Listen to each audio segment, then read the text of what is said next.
Hello, this is Dr. Elaine Ferguson, and welcome to part 3 of our Self-Healing Personality series.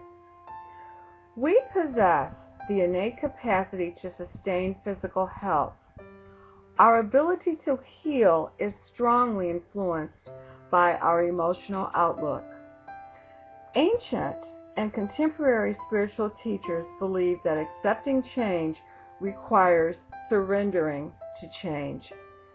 Allowing external forces to exist rather than continuously seeking to manipulate them can move us beyond the endless psychological battle of judging good and bad, right and wrong.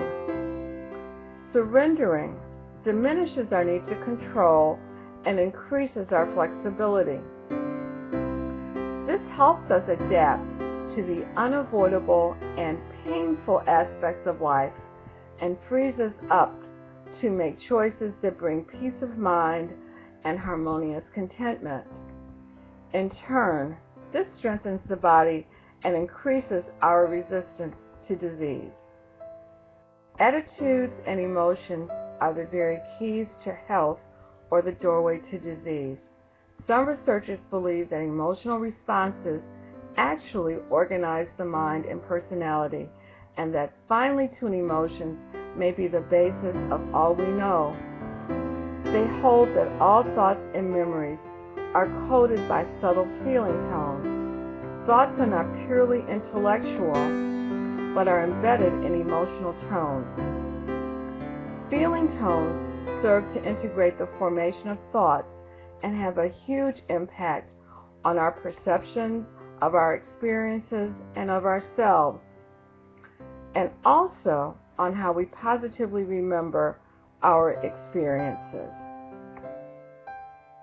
Self-awareness allows the individual to focus one's attention on oneself, to assess and compare one's behavior and performance to what one would normally want to live up to what one may see as ideal. When you become a self-aware individual, this usually drives people to act upon or take steps towards their set standards. However, this may lead to a negative impact if you find yourself not living up to your own standards.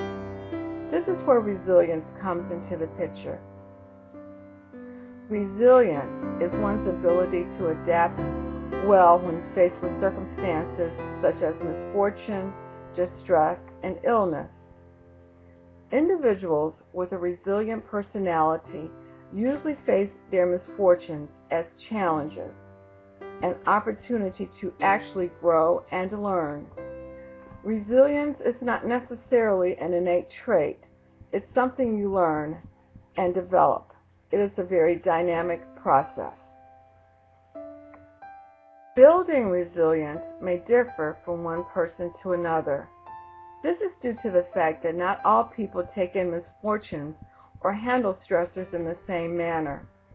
A number of factors may help you on your path to becoming a more resilient person. So how do you become resilient? According to the American Psychological Association, there are steps that one can take to build one's resilience. Make connections. Having relationships with loved ones and friends are very important.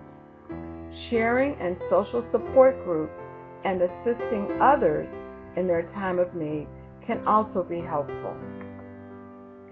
If you can, avoid seeing crises as impossible to overcome.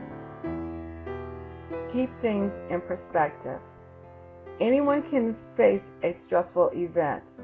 The idea is that you change how you look at it and how you respond to such events. Remember, the future can hold better circumstances. Accept that change is a part of life.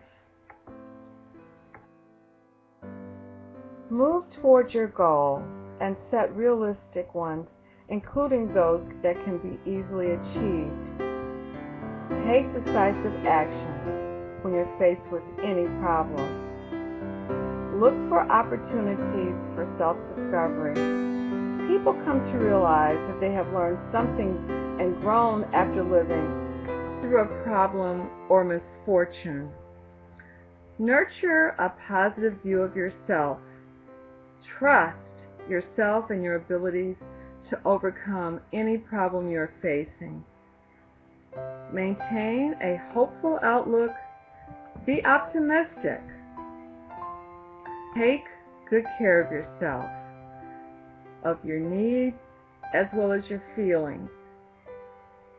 To be able to find a strategy to build resilience necessitates a very deep look inside, a search within yourself regarding your past, your present, and identifying your good strengths as well as those that you feel are not as helpful. This will assist you in learning from your past and helping you to confront your future, becoming more proactive in a healthier way.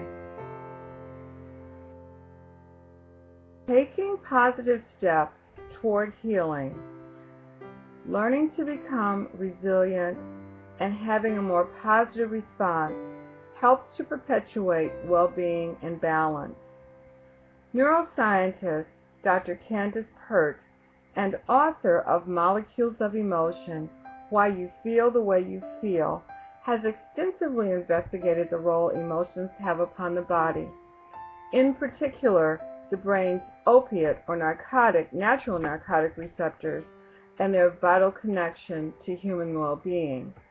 Dr. Pert says, quote, "The same chemicals that control mood in the brain controls the cellular integrity of the organs in the body." Unquote. She believes that our thoughts have an electrical component that can literally impact the direction of our physiology. Pay attention to yourself. To the best of your ability, avoid internalizing destructive emotions that lead to mental illness and physical disease. Health is improved by expressing our emotions in an honest way instead of repressing them. Our health also benefits when we are completely aware of ourselves, even if it means leaving job or relationship to make our lives happier and ultimately more fulfilled. And always remember, where there is a will, there is most assuredly a way. This is Dr. Elaine Ferguson. Until the next time, I remain yours in good health.